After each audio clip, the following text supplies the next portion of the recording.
Sufficiency of Scripture is a belief that God has given everything we need to know for salvation and for sanctification. Or we can say it this way, everything we need to know how to have a right relationship with God in terms of salvation and how to walk rightly with God after salvation.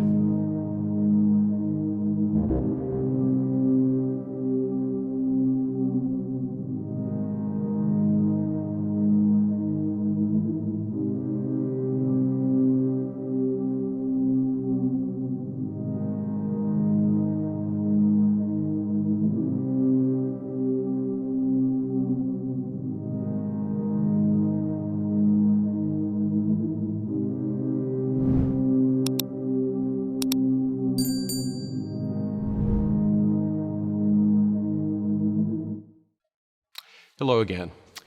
In this, the final video in the series, I would like to do two things.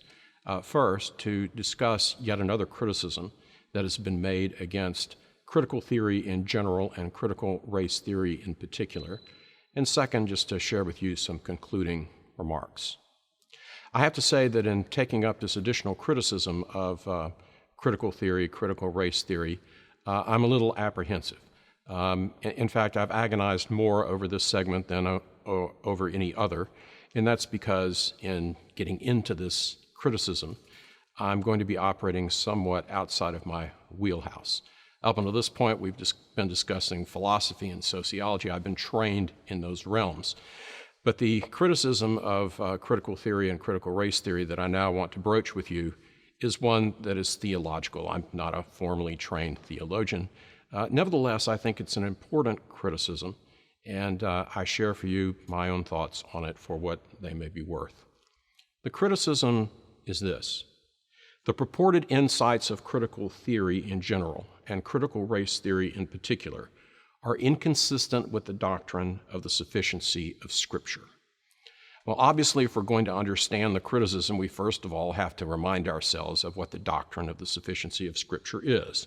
So let's start with that. Here is a quotation from the Westminster Confession of Faith, which purports to explain this particular doctrine. Quote, "The whole counsel of God concerning all things necessary for his glory, man's salvation, faith, and life is either expressly set down in Scripture or by good and necessary consequence may be deduced from Scripture, unto which nothing at any time is to be added, whether by new revelations of the Spirit or traditions of men." Here is a more contemporary exposition of the doctrine of the sufficiency of Scripture. It comes to us from noted theologian Wayne Grudem. Quote, "The sufficiency of Scripture means that Scripture contained all the words of God that he intended his people to have at each stage of redemptive history, and that it now contains all the words of God we need for salvation, for perfectly trusting him, and for obeying him perfectly." End quote. So the idea is simply this: with respect to certain matters, namely who God is and what God expects from us, his creation, the Scripture itself is supposed to be the sole and final authority to which nothing needs to be added nor may be added. This doctrine itself has foundations in Scripture. First of all, several Scriptures that tell us what the purpose of Scripture is, and second of all, some Scriptures that tell us specifically that they are not to be added to. One of these Scriptures that tells us about the purpose of Scripture is very well known. It's 2 Timothy 3:16 through 17. I want to read that for you. "All Scripture is breathed out by God and profitable for teaching, for reproof, for correction, and for training in righteousness, that the man of God may be complete, equipped for every good work."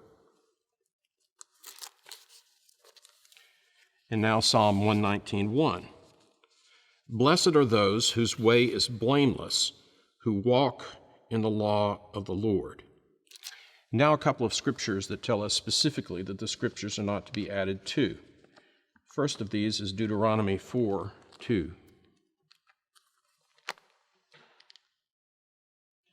"You shall not add to the word that I command you, nor take from it, that you may keep the commandments of the Lord your God that I command you."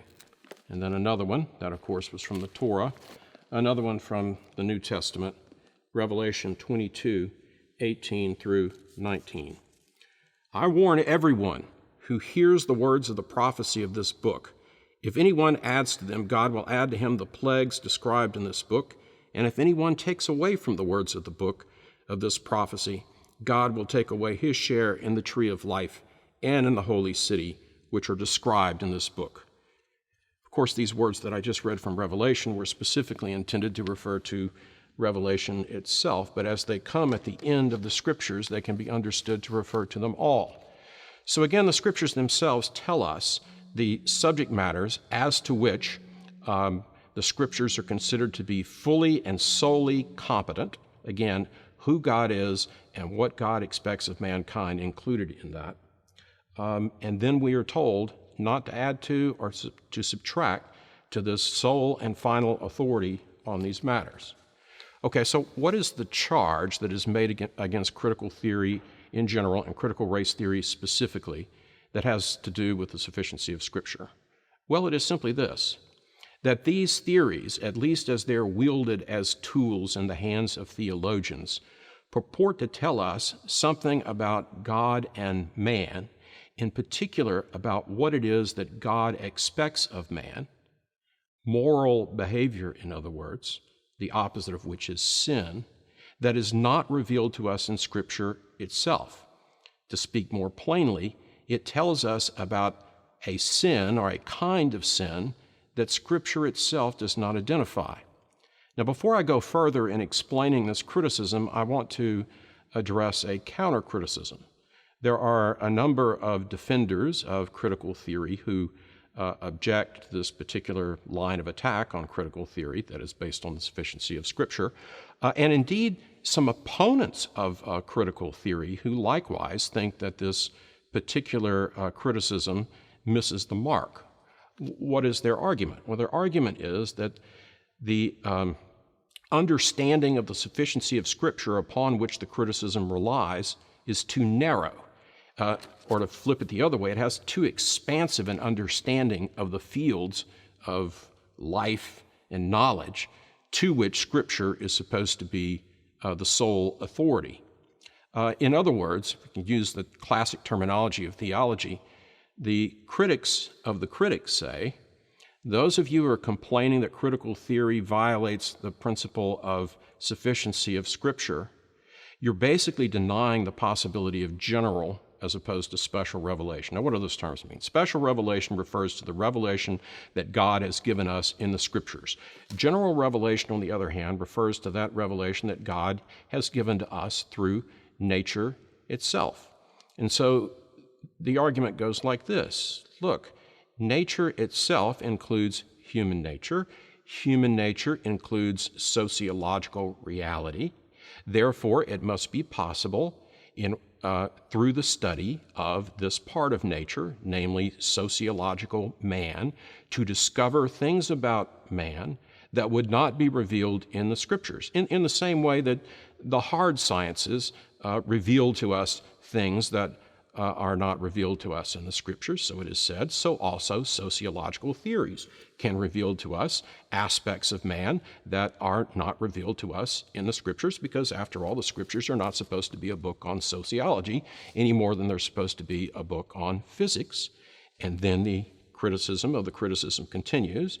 And at the end of the day, critical theory and critical race theory are nothing but social scientific theories that focus their attention on the sociological nature of man, and on the basis of that come up with some insights into the nature of man, into specifically human society, that are not just simply not addressed in the Scriptures, but which, because they result from an evaluation and examination of nature, could genuinely be considered a part of the general revelation. Well, I respect the people who have made this argument, especially those who are critics of critical theory, because those particular individuals have been at the forefront of the fight against critical theory. But I nevertheless think that their criticism of the criticism is mistaken. That is, in other words, I think there is something to the sufficiency of Scripture objection to critical theory and critical race theory. Now, why exactly do I think that? Critical theory and critical race theory are not simply descriptive social sciences. They also, just like Marxism, from which they spring, and like liberation theology, to which they're related, they make moral judgments on the basis of what it is they purport to find in human society. Moral judgments now. Why is that significant? Well, according to the doctrine of the sufficiency of Scripture, Scripture is supposed to be sufficient as to morals. Yes?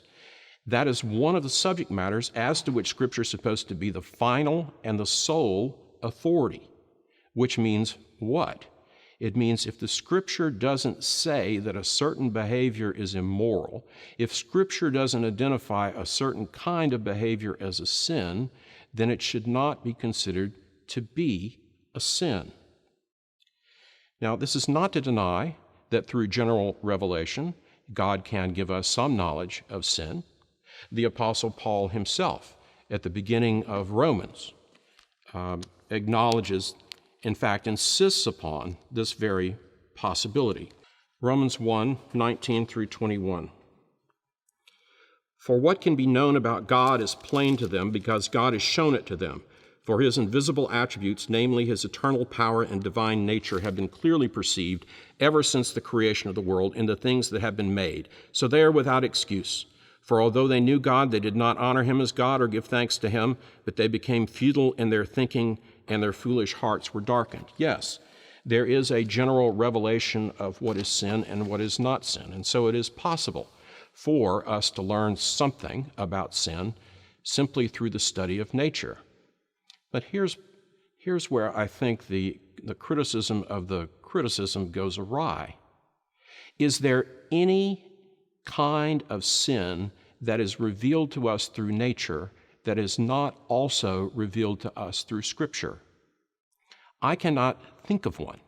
Any and every moral intuition that any Christian theologian has ever suggested might be made on the basis of the observation of nature.